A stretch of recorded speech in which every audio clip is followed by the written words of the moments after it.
जय श्री राम। जय श्री बालाजी महाराज। श्री बालाजी दरबार सेवा परिवार में आपका हार्दिक स्वागत है। जैसा आप सभी को ज्ञात है कि अब पितृपक्ष शुरू होने वाला है,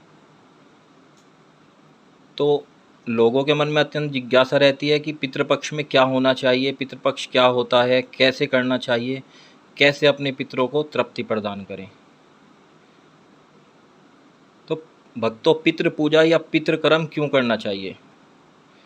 शास्त्रों में देवताओं के कार्य की अपेक्षा पितरों के कार्य को विशिष्ट माना गया है, इसलिए देवताओं की पूजा से पहले पितरों का कार्य करना चाहिए। पितरों के कार्य को ही श्राद्ध कर्म, पितृकर्म, पितृ पूजा या पितर पूजा कहते हैं। पितरों के निमित्त तर्पण और श्राद्ध आदि करना पितृयज्ञ कहलाता है। परंतु यहाँ एक बात ध्यान देने योग्य है कि श्रद्धा से किया गया श्राद्ध ही फलीभूत होता है, इसलिए श्रद्धा की अत्यंत आवश्यकता है श्राद्ध करने में।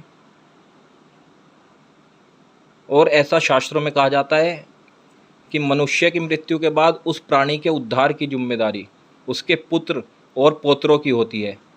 इसलिए ही कहा गया है, पुमा नाम नरकात् त्रायते इति पुत्रः, अर्थात नरक से जो रक्षा करता है वही पुत्र है। यदि पिता नरक में पहुंच गया है तो नरकों से उसका उद्धार श्राद्ध तर्पण आदि द्वारा करके पिता को सद्गति प्राप्त करा देना पुत्र का कर्तव्य है। और कोई भी पुत्र इसी कर्म को कर कर पितृ ऋण से मुक्त हो सकता है।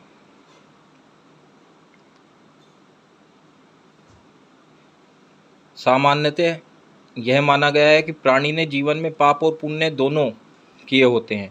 पुण्य का फल स्वर्ग और पाप का फल नरक माना गया है। स्वर्ग नरक भोगने के बाद जीव पुनः संसार की 84 लाख योनियों में भटकने लगता है। उस समय पुण्यात्मा लोगों को मनुष्य योनि या देव योनि मिलती है और पापात्मा जीव पशु पक्षी कीड़े मकोड़े आदि तिर्यक योनि प्राप्त करते हैं।